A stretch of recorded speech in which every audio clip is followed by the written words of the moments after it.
Opa! Seja muito bem-vindo ao canal do Podcast Empreendedor no YouTube. Assina o canal e clica no sininho para não perder nenhuma entrevista com empreendedores, CEOs e fundadores de empresas ou startups que estão literalmente transformando o mundo que a gente vive.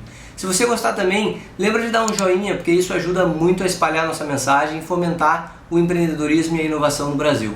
Beleza? Vamos nessa?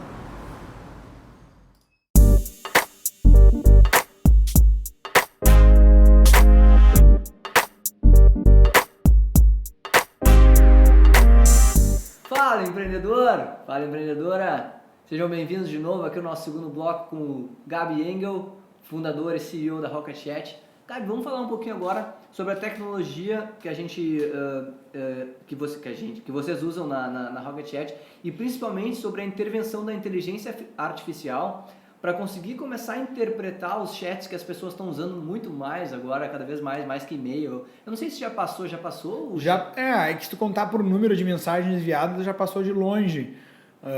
Mas é que o chat, como ele é mais interativo, a conversa é muito mais vai e volta do que quando tu vai escrever um e-mail, tu tenta já pegar toda aquela informação, e até por isso que o e-mail, às vezes, tu não manda, porque existe já uma expectativa do que vai no e-mail, né? Tipo, bom dia, blá, blá, blá, blá, blá, blá, atenciosamente, né? Tu não manda assim, tô chegando, fica esquisito, sei lá.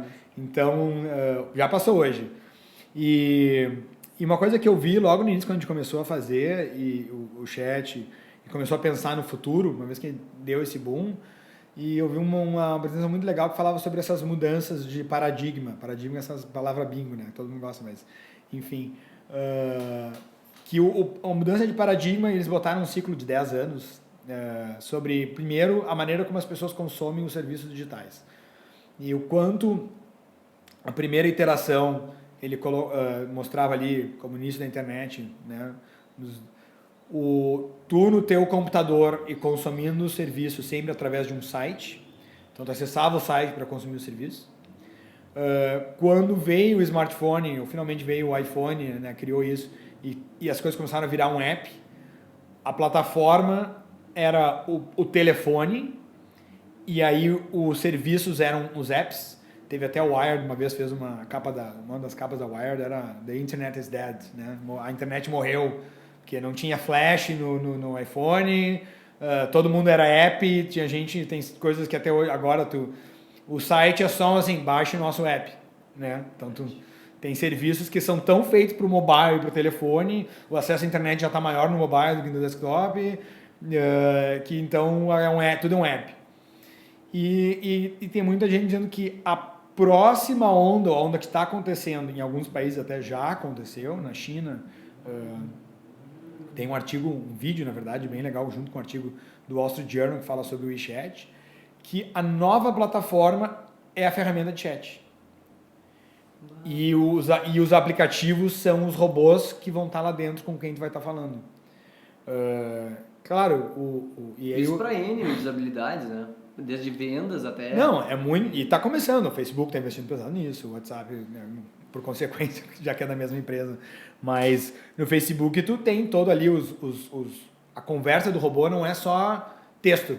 O robô te manda um produto com a foto, um catálogozinho. Tu clica pro lado, seleciona daí ele diz o preço, aí tu diz, quero tantos. Aí tu, vai pagar como no teu cartão? E aí, assim, te entrego em tal lugar, me entrega em casa. Ele já sabe o que é casa. Então tu vai conversando e ele já vai fazendo para ti. E até alguns que tu, na hora de procurar, tu diz, tô a fim de comprar um sapato preto, de festa, mais ou menos assim, de cor. Vai escrevendo como se estivesse falando com teu amigo, entendeu? Aí o robô vai lá e acha, qual desses 3 aqui tu mais gostou? Esse estilo aqui dele. Olha, desse estilo tem mais esses. Então começa a ser uma interação muito maior. Que se tu pensar no mobile, é o melhor jeito de tu interagir, às vezes, do que tu ter um site, né, minimalista, assim, alguma coisa. Então, tá começando a acontecer que os apps, para chamar pizza, eu vi uma apresentação do fundador do iFood, dizendo que a parte que eles estão investindo mais agora na nova interface é de chatbot, para que tu, em vez de ter que formar um catálogo, tu só pegar, escrever, dizer, quero comprar, quero comer uma pizza, tal tipo, blá blá blá, aí vai mostrar umas opções de qual lugar, esse aqui eu gosto mais, e ser uma conversa com o robô, e e daqui a pouco... E a conversa hoje não é nem só texto, né? Áudio, pode mandar um áudio, o robô te responde, manda um outro áudio, o robô vai te interpretando e te responde. E ele brincou até, foi a primeira vez que a mãe dele conseguiu comprar uma janta no iFood, foi testando o robô. Porque ela nunca se deu bem com o app, não achava que ia clicar, e quando ele deu o teste, ela, tá, o que tem que fazer? Não, só fala o que tu quer que ele vai resolver. Daí ela falou, quero uma pizza, não sei o quê. Aí o robô assim, entregar onde? Aqui em casa, na rua tal, tal, tal. Vai pagar em dinheiro, cartão. Cartão, ok. Aí ela olhou, não, mas, tipo, sim. Como assim? Mas, enfim, então, o adianto das pessoas usarem ferramentas de mensagem agora mais do que e-mail, mais do que tudo. Elas ficarem ricas, porque elas começaram com SMS, então era só texto. Aí foram ficando mensagem, né? Mensagem de multimídia. Posso mandar foto, posso mandar áudio, posso compartilhar a localização, posso mandar uma pergunta sim ou não, posso... Começarem a ficar umas interfaces mais ricas, de tu poder mandar umas coisas um pouquinho mais complexas. E as pessoas estarem tão usadas a isso, e aí a inteligência artificial finalmente dá aos computadores a capacidade de interpretar a linguagem natural de uma maneira que eles nunca conseguiram antes. Ele conseguir machine learning, fazer com que o robô possa aos poucos ir aprendendo a língua até ele virar realmente fluente, sem ninguém ter que ficar programando a interpretação da língua. Eles só vão botando áudio, e alguém diz, olha, esse áudio é isso, esse áudio é isso, esse áudio, e o computador vai entendendo a diferença e ficando mais esperto lidando com isso. Fez com que agora finalmente os robôs consigam se comunicar com a gente aonde a gente mais está usando. E isso vai abrir uma gama de serviços. No WeChat lá na China, eles mostraram como é que a população usa. Por exemplo, cara, tu vai chamar o teu Uber, tu só diz, eu quero um Uber aqui agora, para ir em tal lugar. Vai no Uber, clicar no mapinha, não sei o que, tu só manda um áudiozinho, eles, ok, tá indo. Aí tu chega no restaurante, pelo geolocalização, o restaurante sabe que é tu, e aparece o robozinho do restaurante no teu app, não vem um garçom. Vem o robozinho do restaurante, o menu hoje é esse. Aí diz, quero tal coisa, ou digita, quero tal... Ok, aí vai pra cozinha, a cozinha vai, ou vem o robozinho, pai, te entrega a comida, ou vem o garçom só te larga. Aí quando vai acabar, tu fala assim, terminei. Aí o robô vem a conta, te paga, se levanta e sai. Aí o cara diz assim, fala com o contato do banco, em vez de ter o app do banco, é o robozinho do banco. Qual é o saldo da minha conta? Tanto. Tipo, tá, investe tanto, resgata tanto que eu acabei de pagar ou tu pede dinheiro pro amigo, eles têm esse negócio de fazer transferência. Eu paguei a janta pro cara, pro fulano, pede pra ele me transferir tanto. Aí vai lá e o cara transfere. E tu acha, Gabi, que o chat ele tá ameaçado pela voz ou eles conseguem andar juntos? Não, totalmente juntos. Porque a voz, ela é pro computador lidar com ela, ele converte para texto. No fundo, o engine todo por trás, a voz é só um input de texto diferente. Eu, aliás, odeio que me mandem áudio. Eu não falo para todo mundo, mas eu tento dar a letrinha, porque sempre que me manda um áudio, eu mando de volta texto. O cara me manda áudio, eu mando texto. Não sei se às vezes acha, daqui a pouco ele não pode mandar áudio que está no meio de uma reunião. Mas não, eu mando porque eu não gosto de receber áudio.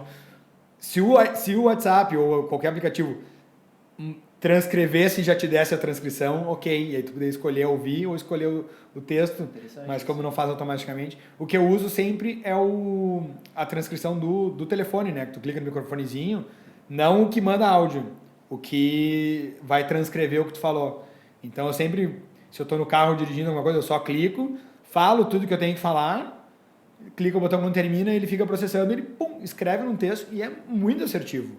É bem, tanto em português quanto em inglês, é bem assertivo, é impressionante. E aí então eu acabo nunca digitando, na maioria das vezes eu mando, só que eu não mando áudio, eu uso o transcriber do telefone antes. No Rocket Chat tu pode ativar, ele faz do lado do server, então o cara pode só mandar o texto e o servidor, se estiver conectado com o Google, manda para o Google dá a transcrição e ele mostra as duas coisas. E esse eu acho, né, Gabi, é um dos grandes diferenciais de vocês. Vocês conseguem fazer plataformas completamente customizáveis de acordo com o que por ser código aberto, por ele ter uma coisa do código aberto é que tem pessoas de muitas indústrias, mercados diferentes precisando usar o aplicativo e começam a fazer customizações e te mandar o código de volta. Então hoje a gente já teve mais de 1000 programadores que mandaram feedback, código de volta para nós. Tipo, fizeram um módulo, uma extensão, uma melhoria e nos mandam o código pelo GitHub. E a gente aprova e aí o código vira nosso. eles nos transferem até o direito sobre esse código para poder ficar tudo dentro da empresa. Mas teve empresas grandes, empresas gigantes que nos mandaram, tipo, a parte de segurança, a primeira vez quem fez foi o Departamento de Defesa americano, um dos programadores lá da NSA, do Spy War, do departamento lá, fizeram o código e nos mandaram, toma aqui porque a gente está usando, a gente fez essas melhorias aqui e toma o código. E depois a Deutsche na Alemanha precisava de outras features, eles foram desenvolvendo e foram nos mandando. Porque para eles não era um diferencial competitivo, eles queriam usar o produto. Se o produto for ficando melhor, eles saem ganhando. Se eles mandam um código de volta para nós, outros caras vão olhar aquele código e vão melhorar ele ainda mais. Porque eles dizem, a gente fez até aqui, toma aí, quem quiser melhorar, continue. Então, se tu guarda aquele código para ti, o custo de manutenção e de evolução é todo teu. Toda vez que tu manda de volta para o projeto central, tu distribui e tem muita gente que vai pegar aquilo, construir uma coisa em cima e melhorar e vai mandar de volta. E aí, quando tu vê o teu código, começa a receber melhorias e receber, ser adaptado, ter mais features. E o que acontece é que, como tem muitos casos de uso diferentes, as pessoas mandam como configuração, como alternativa. Então, o nosso ele é bem flexível, porque cada vez que uma pessoa vê um caso de uso que não está contemplado, ela vai lá e altera o código e cria aquela funcionalidade e nos manda de volta. Então, a gente tem muito mais flexibilidade, funcionalidades diferentes do que qualquer concorrente, porque são milhares de pessoas no mundo inteiro desenvolvendo. A gente tem, se tu pensar, tu acaba tendo muito mais desenvolvedor do que qualquer, assim, do que a própria Slack ou do que a própria outras empresas que estão competindo, né? Mas, Gabi, como é que ficam os direitos legais sobre isso? Assim? Porque eu acho que deve ser uma dúvida que muita gente tem, né? Acho que... A licença, quando tu cria um projeto de código aberto, tu não tá cedendo os direitos autorais. Os direitos autorais ainda são teus. Tu é dono daquele código. Tu deu uma licença de uso que tu escolhe qual licença de uso tu quer dar para essas pessoas. E existem centenas. Existe 10 mais utilizadas e tem características diferentes. Tem desde o tipo, acho que a gente usa uma da MIT, que é uma das mais abertas, que deixa o cara até criar produto em cima e revender e não tem muito problema. Existem licenças que digam, tu pode usar desde que não seja para uso comercial, ou pode usar desde que tu não revenda o meu produto, tu pode usar para ti, para tua empresa, mas tu não pode criar um serviço em cima, eu me resguardo o direito de criar o serviço. Tem várias maneiras e tu tem que pensar o que funciona para ti. Cada uma delas vai ter, quanto mais tu restringir, menos penetração no mercado tu vai ter, porque mais pessoas vão ter um problema com aquela licença. Por exemplo, nós tem muita empresa que usa o Rocket Chat para criar produtos em cima. Então, se a nossa licença não permitisse isso, eles não iam utilizar e não iam ter contribuído de volta. Tipo, a Deutsche Bank criou um produto dela em cima, onde o diferencial competitivo, que é uma parte de inteligência artificial que eles fizeram, é deles. As melhorias no chat, eles mandam de volta para nós. Mas eles não teriam usado o nosso chat se o nosso chat dissesse que eles não podiam criar um produto comercial em cima do nosso código.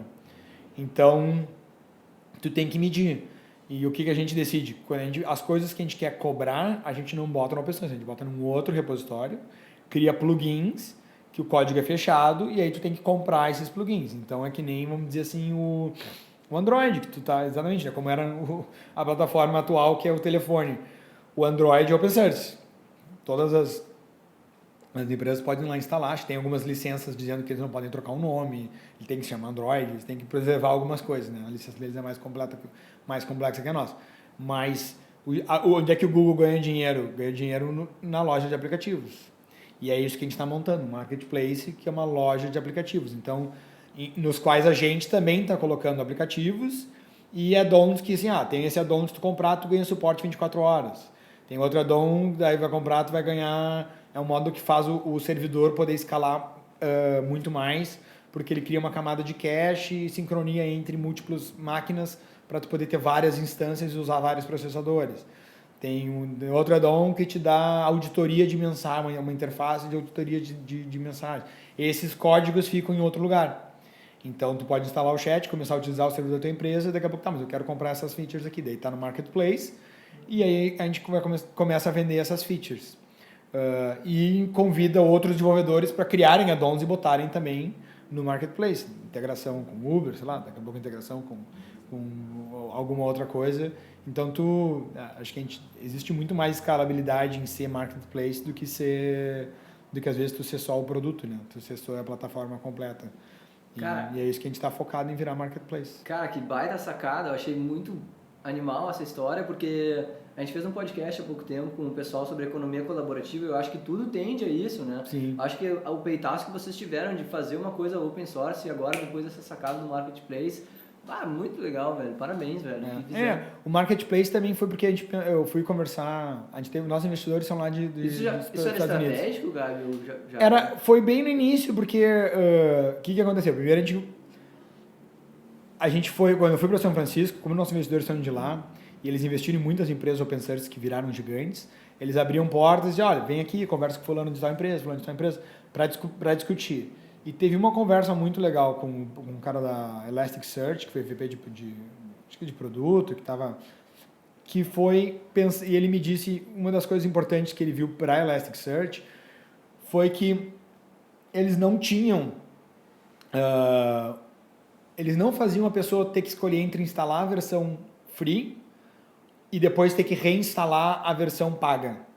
Porque como ele é um produto corporativo, os caras instalam lá um servidor e tal, daqui a pouco o cara quer pagar e ele tem que dizer, mas daí para pagar, então eu tenho que tirar o servidor do ar, botar outro no lugar, e depois se eu quiser voltar, E ele disse, a gente fez uma maneira que o cara muda a licença e vai ativando o feature, ele só vai lá e troca a licença.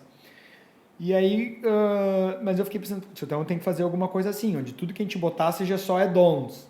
Eu digo, é bom que a gente pode botar preços diferentes, eu pensei, então tem o marketplace, vamos colocar isso no marketplace e mais pessoas podem botar. Foi evoluindo a ideia, assim, mas foi logo no início do projeto, foi ainda em final de 2015, quando, na verdade, 2015 não, 2016, que a gente começou a solidificar essa estratégia de como é que a gente ia fazer a monetização do projeto no longo prazo, né? No curto prazo era suporte, manutenção, SaaS, mas no longo prazo a gente quer, se a gente vai realmente abrir mão do código que todo mundo use em vários lugares, a gente tem que estar lá, ter algumas coisas que as pessoas comprem separado e adicionem nos servidores, e a gente pode monetizar. Se a gente criar um mercado de usuários tão grande, o marketplace em si vai ter um valor para trazer mais gente, vai criar um ecossistema economicamente viável e saudável, e é esse o nosso maior foco. Cara, sensacional. A gente já está chegando agora mais para a parte final do programa, que eu gosto sempre, Gabi, de focar no empreendedor que está nos escutando,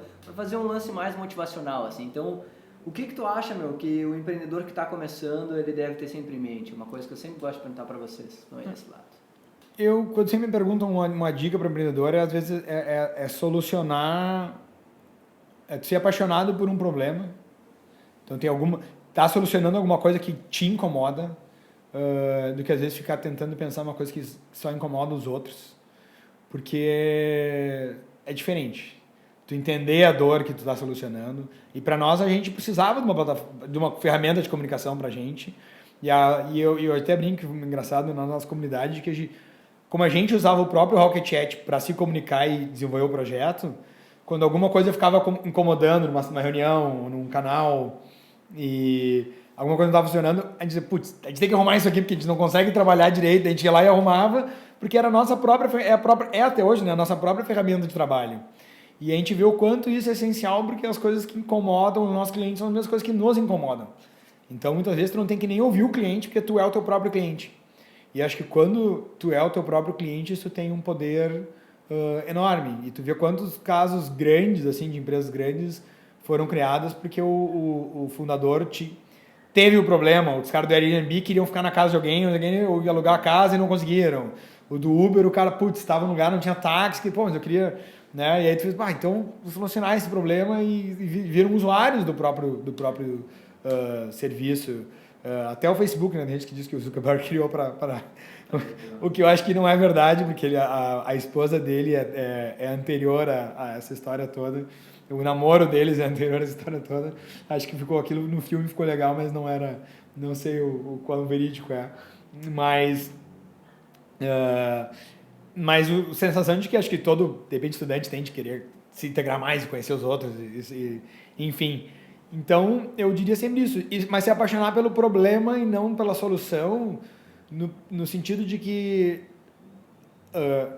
a solução, provavelmente, o resultado final não vai ser aquela que tu pensou, que essa vai ser a solução. Tu talvez vai ter que pivotar e estar disposto a trocar, então tu não pode estar muito apegado, talvez, uma tecnologia, uma maneira de se resolver aquele problema, mas tá assim, não, eu quero resolver o problema. Daqui a pouco, se tu descobrir que tem que mudar um pouco a solução, tu tem que estar apaixonado por resolver o problema, e não exatamente pela solução que tu tá criando.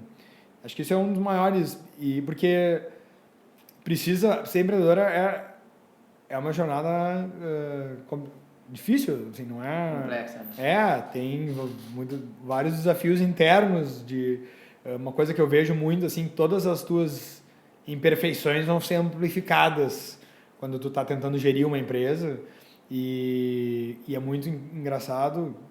Seria engraçado se não fosse se não fosse trágico. A empresa vai a cultura da empresa realmente vai vai se espelhar na maneira que o empreendedor nas coisas boas e nas coisas ruins.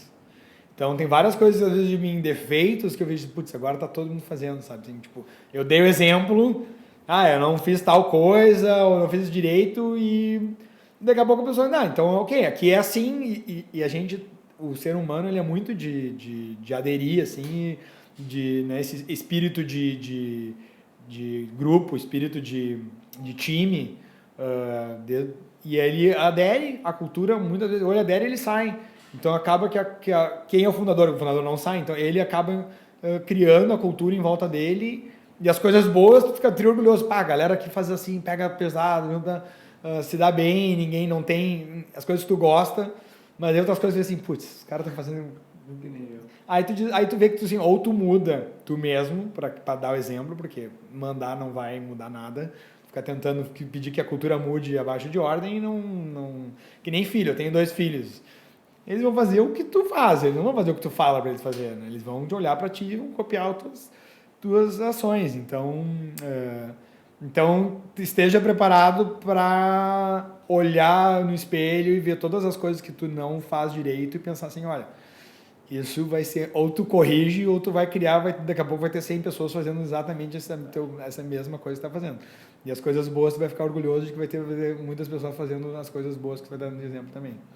Sensacional, Gabi. Para finalizar, então, um pitchzinho da Rocket Chat para quem está nos escutando, para tratar vocês, aquele pitch que a galera usa muito de exemplo aí para dar os seus próprios. Claro, galera, assim, se vocês estão procurando uma ferramenta de comunicação que vocês têm um total controle sobre ela, pensa um WhatsApp, o teu próprio WhatsApp, né? Se fosse dono do WhatsApp, o que tu faria?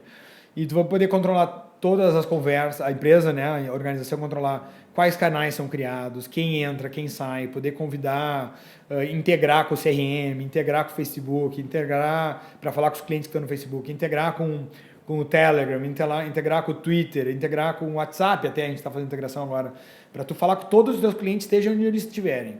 Toda a tua equipe conversar, seja no teu desktop, ou no teu telefone, ou no teu tablet. E ainda, botar o teu branding, a tua logomarca, ficar de dono de todas as mensagens, então tu pode depois ler, botar inteligência artificial para entender como é que estão falando com os clientes, analisar, e aí também adicionar não só humanos nessa conversa, mas adicionar bots, que vai, daqui a pouco o primeiro da fila é o bot, daí o bot está falando com o cliente, se o bot não atende, o bot chamar um humano, aí o teu cara de atendimento, se ele não está, ele pode chamar o cara do técnico, porque eles estão todos na mesma plataforma.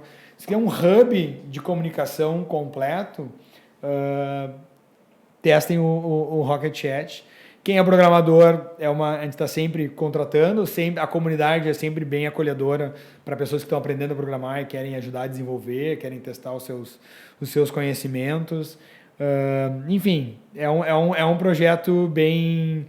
várias maneiras de participar, e como usuário, contribuidor ou até como promoter.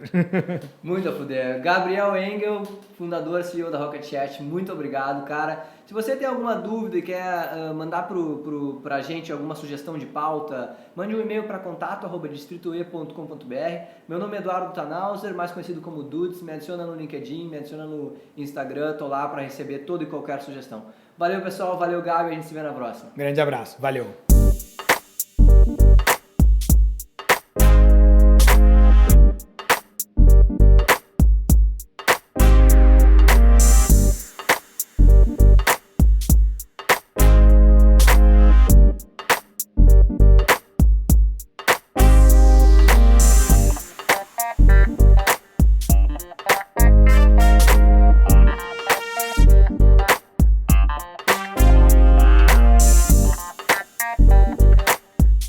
Tchau.